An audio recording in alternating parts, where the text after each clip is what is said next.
Welcome to Sonia Podcast. So, we're going to talk about how to help children in friendships when their friendships are ending. So, we all have friendships that grow, change, and end throughout our lives. No matter how old we is, we have those friendships that breaks up.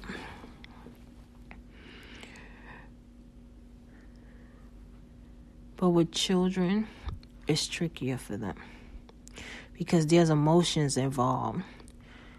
Confusing, heartbreaking. So, we want to tell the children why. We want to ask our children, well, why do you think your friendship ended? What caused your friendship to end?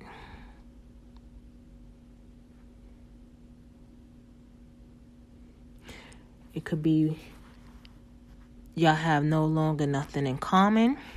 It can be y'all moved to another state. It can be that y'all have other friends that y'all actually fighting over this. She's my friend or he's my friend and this my friend. You know how you have those friends that they fight over each other and then all of a sudden, because they can't be friends with your other friends, you decide that you don't want to be their friend? It could be that. It can just simply be that y'all growing apart.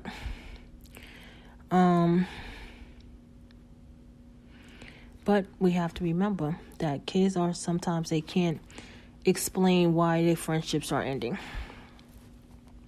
Especially little children. Little children will come to you and ask you, Mommy, Daddy, why he or she doesn't want to be my friend no more? And you have no answer for them. You don't know why the child does not want to play with him or her anymore. You doesn't understand why they don't want to share the toys with him or her anymore. You know how the little kids come and say, I don't want to be her friend no more. Well, I don't want to be his friend no more. And you'd be like, well, why? What happened? I just don't want to. And you have to just leave it like that.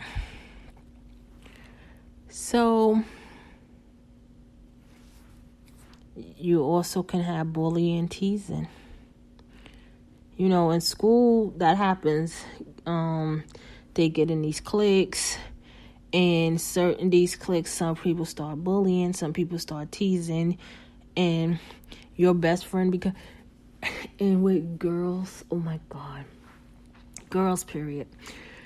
Girls, when it comes to boys, they no longer want to be your friend.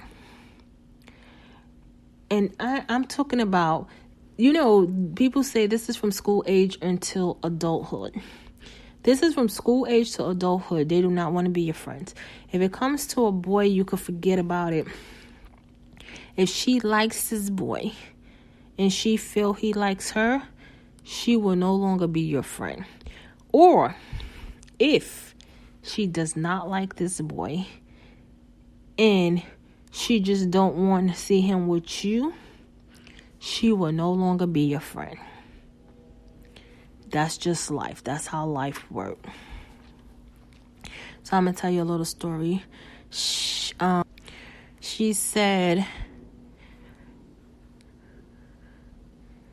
that she has a 9-year-old daughter. At the beginning of the school year, her daughter developed a friendship with another girl in her class. Her daughter came home, talked about her and the games they played at school, the activities they liked to do together. Months later, found out both girls would begin to have behavior issues at school. Eventually, her daughter revealed she was being bullied by her friend. The mom even witnessed the bullying firsthand by observing them one afternoon at the library. The friend of the daughter was hiding her jacket, creating a rise of my daughter by taking Lego pieces away from her while she was building her project and turning around and sticking her tongue out at my daughter as we were leaving. Her daughter would get so upset and can see how much it affected her right away. That gave her daughter problems, and then her mom had to step in. So,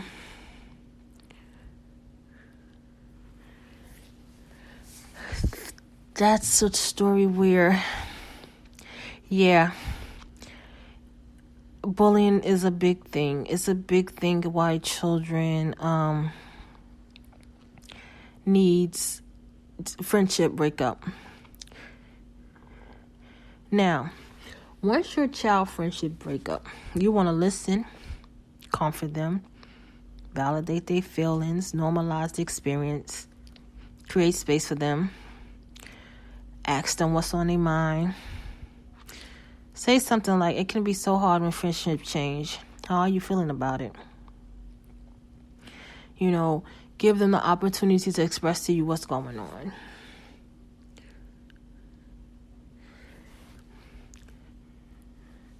Because it's very important to validate their feelings and empathize with their experience. Don't make no judgments. Don't assume. Don't share personal opinions about the situation, because sometimes we do that as parents and the child be like, that's not even what happened. I did that with my kids, and my kids was like, that's not even what happened. I mean, yeah, partial of what you're saying is right, but that's not all of it. So let's not assume anything. Even though we're trying to make it better, we're trying to solve the problem for them. We just have to let them tell us what the problem is and then handle it with them. Let them know that, coping with the loss is healthy. It's a healthy way of living. We want to make sure our children understand that we are actually there for them. We want to make sure that we're actually showing them that their emotions count, Some kids need time to sit with the situation. And eventually they'll come around and ask for help or comfort. I have one that when she have any problems, she asks you to leave her alone. Can you please just leave me alone? Be like, okay, well, let me know when you're ready to talk. Because that best works for them. Sometimes you cannot push them. You cannot push them to tell you what's going on. You just have to wait for them to tell you what's going on. You will find out about the breakup from another friend, another child, teacher, parent, neighbors.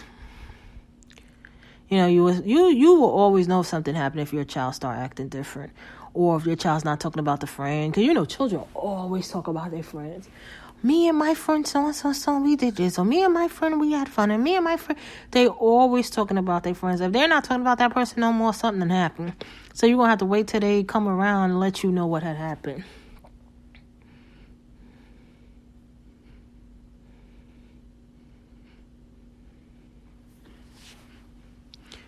We should help children identify other relationships.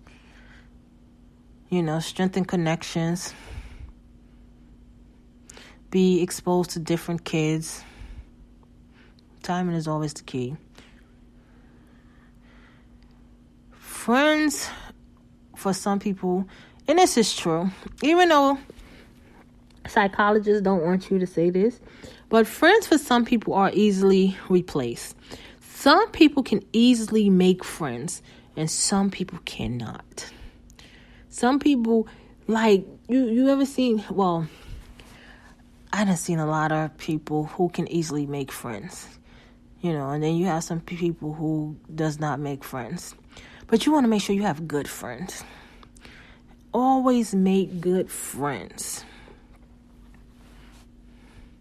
Make sure your child see the good in people. See the good in friends, see the qualities that makes a good friend. Check in with your child. Ask them like, oh, do you need help with coming up with ideas? How to connect with other kids, or, you can help them in developing strategies, to navigate different social situations. Help them figure out who they can eat lunch with, play with, have a play day with. And according to therapists, according to psychologists, they say you should role play with your children. Like, you should be different people with your children to see how they act with them.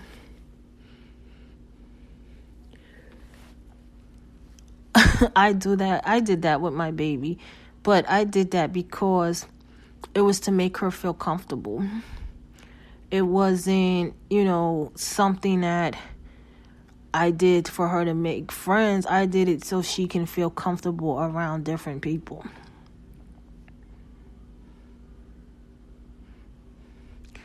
When it comes to bullying, you want to listen, validate, and be there for your child, but you need to take a more active approach in supporting your child and their needs.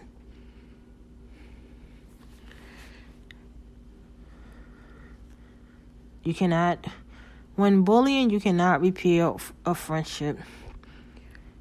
It's not even realistic. And the reason why, because sometimes some people, they bullies became their friends. But that's really, really, rarely happens. And you don't even really want to encourage that.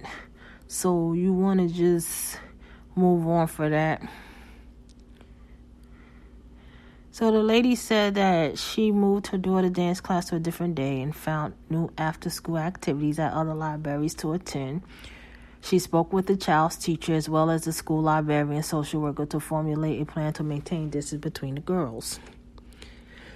Though she do believe there are many times in life that she should face the problem head on as opposed to running away from it.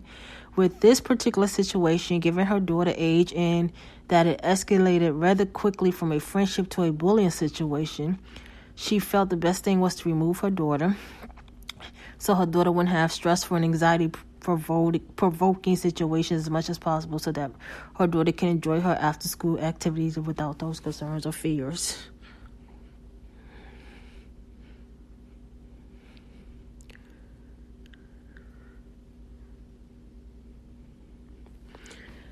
I tell my baby this all the time. You don't always have to be with your friends. I used to tell all my kids that you don't have to be with your friends all the time.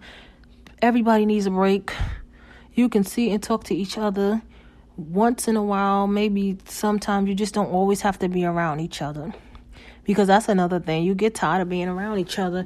And y'all around each other so much. And y'all do so much that y'all tired of each other. So that's why you acting out.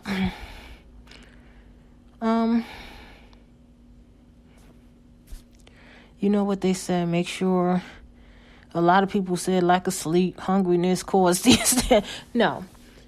Therapist says lack of sleep, hungriness cause these things to happen in friendships. Especially if it's children. I have to disagree. And I'm not a therapist, but I can't see where me not getting any sleep, and I don't care if I'm a child or a grown person or an adult, and I'm not getting any sleep, or I'm hungry, and I'm going to act some type of way towards my friend. I might be a little rude, but I'm not going to tell my friend I don't want to be your friend no more because I'm hungry and I haven't slept. That just does not make sense. But psychologists said with children, this actually happens. And I don't know how true that is, but like I said,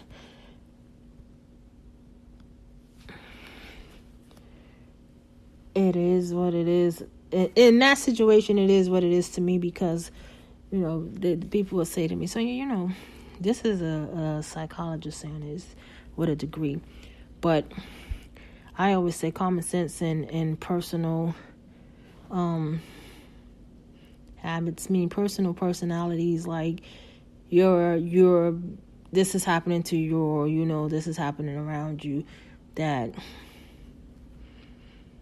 I just say I'll agree to disagree because I don't know if that's true. I'm not debating it, but I don't know if it's true. And I'd like to thank you for listening to Sony Podcast. Please give it a 5-star review on Speaker, Spotify, iHeart, wherever you listen to podcast app. Please share. You can call me here at sv766752@gmail.com. Go to my website, http://podcast/wordpress.com. Follow my son Sounds on Instagram. Follow King's Flex on SoundCloud. Female Reform. They have a vintage store in New York, and they also on Instagram. And have a blessed night.